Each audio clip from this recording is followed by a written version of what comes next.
Hey guys, I'm going to show you how to fix if you've noticed a known device on your Google account. So open Google and sign in to your account. Next, click your profile in the top right corner and click Manage your Google account.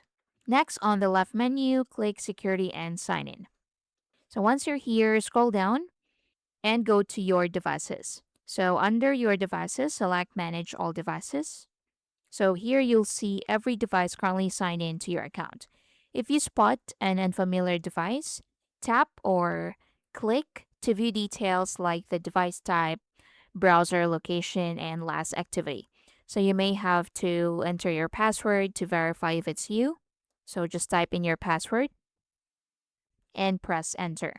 So once you're here, so you can click sign out. So if you're sure the device doesn't belong to you, select that device and choose sign out. So this immediately removes your Google account from that device. If you've recently signed in on a shared or public computer, this is also how you can sign it out remotely. So after removing the device, you can change your Google account password to prevent anyone from signing in again. Then you can enable two-step verification if you haven't already. So this adds extra layer of protection to your account. Also, you can review your recent security activity to check for any suspicious sign-in attempts. And that's basically it. Thank you for watching.